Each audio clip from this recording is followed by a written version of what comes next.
Everyone, मैं हूँ sub inspector साधना। और मेरे को किसी ने एक मैसेज किया है कि मैम फिजिकल के बारे में बता दीजिए, किसी की रनिंग क्वालिफाई नहीं हो पा रही है तो आपकी रनिंग कैसे क्वालिफाई होगी और मेरा बेस्ट टाइमिंग क्या था। और जब मेरा फिजिकल हुआ था तब मैंने अपनी रनिंग कितने टाइम में कंप्लीट की थी। मैंने जब सब इंस्पेक्टर क्वालिफाई किया था तो मेरे टाइम पे 3 इवेंट थे, जिसमें रनिंग और आपका शॉर्ट पुट और लॉन्ग जंप, ये मेरे थे इवेंट 3। तो अभी जब तक आपके पास कोई चांस नहीं है और कांस्टेबल का भी आपके पास है ही, तो आपके पास भी यही इवेंट है।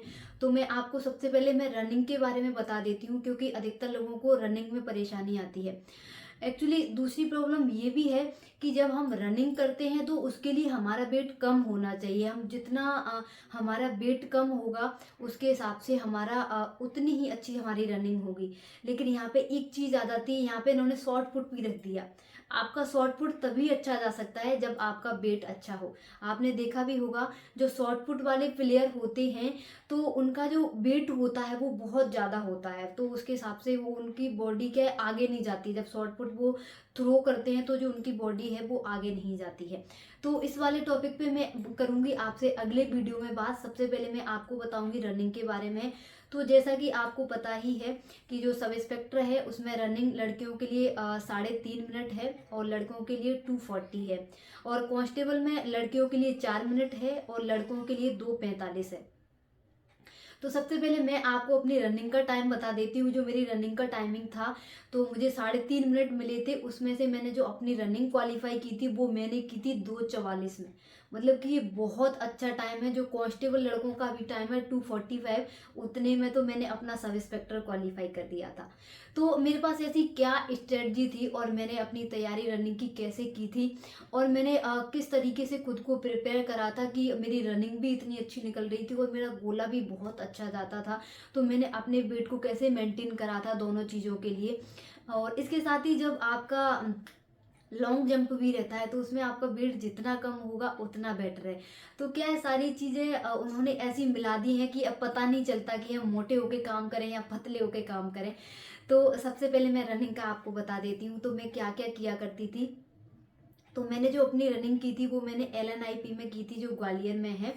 आपने इसको GS में भी बहुत अच्छे से पढ़ा हुआ है, ये क्वेश्चन आता भी है कि ये कब स्थापित हुआ था। तो मैं LNIP में जाती थी। वहाँ पर मेरे मामा जी हैं, तो उनके कोई दोस्त प्रोफेसर थे। उसमें हर कोई बंदा LNIP में नहीं जा सकता है।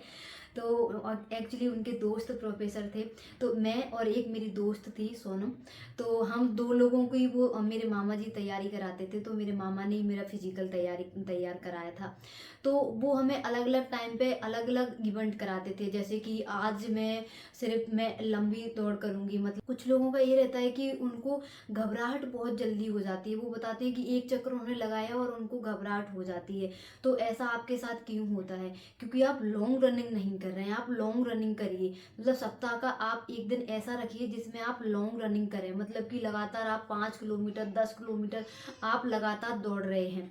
और यहाँ पे आपकी स्पीड बिल्कुल भी मायने नहीं रखती है। आप स्पीड में भागने की बिल्कुल कोशिश मत करिए। आप सिर्फ अपना स्टेमिना बनाइए, क्योंकि आपकी जो रनिंग है 800 मीटर, उसके लिए आपका स्टेमिना होना बहुत ज़रूरी है। तो इसके लिए आपका स्टेमिना, आपके जो डेज हैं आप उनको डिवाइड करके रखिए। जैसे कि मंडे को आप 10 किलोमीटर की रनिंग करेंगे अपने स्टेमिना के लिए, ठीक है। और ट्यूसडे को आप करेंगे कि आप क्या बोलते हैं, सीढ़ियों पे आप चढ़िए, क्योंकि आप जितने फ्लेक्सिबल होंगे उतनी ही आपकी लॉन्ग जंप अच्छी जाएगी।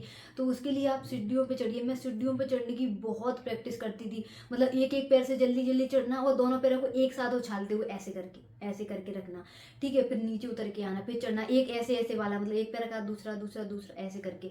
तो मैं ये बहुत ज़्यादा प्रैक्टिस करती थी। मेरी बॉडी इतनी फ्लेक्सिबल थी, इतनी, कि मैं कहीं भी कितना भी ऊंचा हो तो मैं उस पर आराम से उचक के ऐसे करके ऐसे चढ़ जाती। इतनी फ्लेक्सिबल बॉडी थी मेरी, ठीक है। एक आप ऐसा रख लीजिए।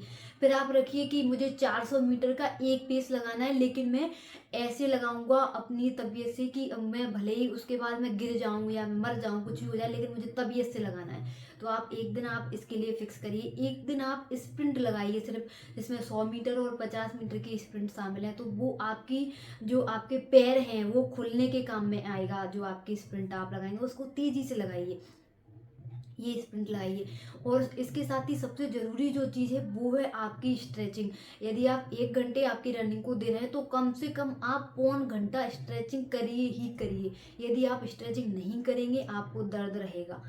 मैं किसी का नाम नहीं लूँगी, लेकिन मैंने 2015 वाला फिजिकल किया था। मेरे को इतना दर्द रहता था क्योंकि प्रॉपर स्ट्रेचिंग मेरी नहीं हो रही थी और मेरे को इंजरी भी हो गई थी। तो उसके बाद मैंने जो अपनी फिजिकल की तैयारी की वो मेरे मामा जी ने कराई, उन्होंने बहुत अच्छी कराई। ठीक है, इसके साथ ही यदि आपके पास स्टेमिना नहीं है, आप 5 किलोमीटर 10 किलोमीटर लगातार भाग रहे हैं, और दूसरी बात, आप रोड पर मत भागिए, क्योंकि यदि आप रोड पर भागेंगे तो आपको इंजरी होने के बहुत ज़्यादा चांसेस रहेंगे। तो मैं जो भागती थी वो घास का एक मैदान था जिसमें क्रिकेट खेलते थे लोग, तो मैं क्रिकेट के मैदान के आसपास ही भागती थी, तो मुझे इंजरी नहीं होती थी। सिर्फ जब मैं ट्रायल देती थी, मेरा वीकली ट्रायल रहता था, मतलब वीक में एक दिन मेरा ट्रायल रहता था, तो जब मैं ट्रायल देती थी तभी सिर्फ मैं हार्ड जो सरफेस होता था, जो मैदान बाकी होता है, उस पे मैं भागा करती थी, नहीं तो मैं हमेशा अपनी प्रैक्टिस घास वाले मैदान पर ही करती थी। इसके साथ ही मेरा संडे को मेरा रूटीन ये रहता था कि मैं जाती थी किले पे। ग्वालियर वाला जो किले है उसकी जो घाटी आपने देखी होगी पिछले वाले गेट की, तो जो उसकी घाटी है वो बहुत ऊंची है और एकदम ऊंची है। तो मेरे मामा जी पता है क्या करते थे कि जो मेरी फ्रेंड थी सोनम, उसको आगे खड़ा कर दिया, कम से कम 50 मीटर आगे खड़ी और मुझे 50 मीटर पीछे खड़ा कर दिया। फिर मुझसे बोलते थे कि इसको यहाँ तक आने से पहले तुम्हें पकड़ना है। तो मतलब मैं उसको पकड़ लेती थी, मतलब ये था मेरा। तो मतलब बहुत अच्छे से उन्होंने प्रैक्टिस कराई थी और स्ट्रेचिंग बहुत अच्छे से होती थी।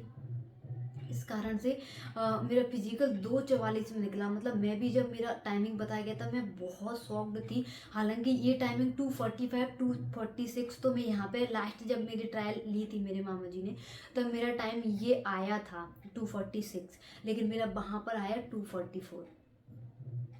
ठीक है, तो ये है। इसके साथ ही आप डाइट का अपना पर्याप्त ख्याल रखें, क्योंकि जो आपकी डाइट है वो प्रोटीन से बिल्कुल भरपूर होना चाहिए। मैं अपनी डाइट आपके साथ शेयर करूंगी कि जो मैं प्रोटीन जो मेरा रहता था वो बहुत ज़्यादा उसकी इंटेक रहती थी, क्योंकि आप जब भागते हैं, आप रनिंग करते हैं, तो आपके जो मसल्स हैं वो बहुत ज़्यादा डैमेज होती हैं, आपके टिश्यू टूटते हैं, बनते हैं, तो उसके लिए आपको प्रोटीन की आवश्यकता रहती है। तो इसके लिए कम से कम आप 100 ग्राम पनीर खाइए पर डे का, 100 ग्राम, 25 से 30 आप बादाम खाइए। इसके साथ ही आप जितने ड्राई फ्रूट्स ले सकते हैं वो लीजिए।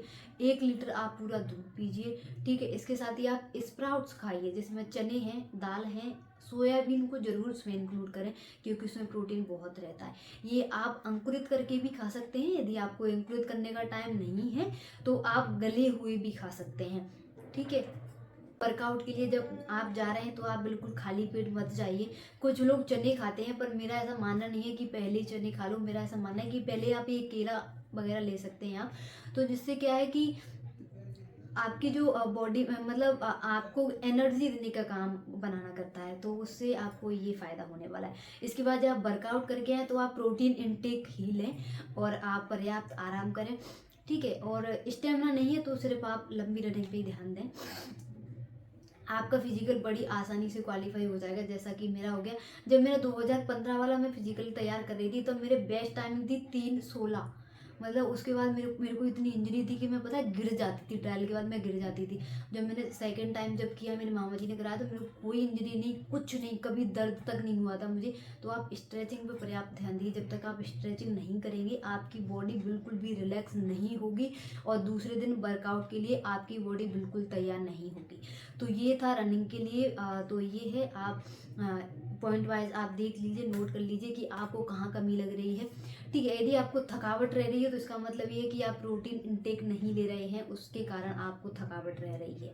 भले ही आप दिन में नहीं सो पाते, मैं भी नहीं सोती, क्योंकि मेरे को ऐसा रहता है कि मतलब खुटके में नहीं मेरे को सोना होता, कि मुझे आधे घंटे बाद उठ जाना है, तो ऐसे करके मैं नहीं सो पाती। तो मैं नहीं भी सो पाती, लेकिन मैं एनर्जेटिक रहती थी, क्योंकि मेरा प्रोटीन इनटेक अच्छा था। तो आप प्रोटीन इनटेक को अपने को अच्छा रखिए, तो आपको थकावट भी फील नहीं होगी। ठीक है, ये था रनिंग के लिए कुछ टिप्स। जिन लोगों की रनिंग नहीं निकल रही है वो आपने उस पर काम कर सकते हैं। दूसरा है, अगला मैं आपको बताऊंगी लॉन्ग जंप। लॉन्ग जंप भी मेरा बहुत अच्छा था। लॉन्ग जंप मेरा गया था 13, जो कि लड़कों का जाता है। ठीक है, गोला मैंने 15 ही फेंका था। वो इसलिए फेंका था क्योंकि जब मेरी रनिंग क्वालिफाई हो गई थी और मेरा लॉन्ग जंप मेरा क्वालिफाई हो गया था, तो मेरे पास कॉन्फिडेंस आ गया था कि नहीं अरे यार अब तो अपन कर लेंगे, अब तो अपन बन गए सब इंस्पेक्टर। ऐसा मेरे को कॉन्फिडेंस आ गया था, तो मैंने बड़ी जल्दी में ऐसे गोला फेंका और 15 पॉइंट 1 कुछ करके गया था, तो मैं क्वालिफाई हो गई थी। एक बारी मैंने फेंका था, एक बारी मेरी लॉन्ग जंप हुई थी, एक बार में मैं क्वालिफाई हो गई थी। तो ये था, वहाँ पे जितने भी सारे लोग थे सबने शाबाशी दी, सबने पूछा कहाँ से हो बेटा, तो कहते हैं, तो मैंने बताया कि अरे सर ऐसे, अरे मेरे यहाँ के बच्चे, अरे मेरे यहाँ के बच्चे शेर होते हैं, ऐसे करके मेरे को वहाँ बहुत लोगों ने शाबाशी दी। क्योंकि जो मेरी उस टाइम बॉडी हो गई थी वो बिल्कुल ऐसे एथलेटिक टाइप की हो गई थी। लोग पूछ भी रहे थे मुझसे कि आप कौन सा गेम खेलते हो, मैंने कहा मैं गेम नहीं खेलती हूँ। तो इसका रीज़न ये था कि मेरे को बहुत अच्छे से वर्कआउट कराया गया था। तो आप लोग भी बिल्कुल ध्यान दीजिए और आपका फिजिकल ज़रूर निकल जाएगा। Thank you so much.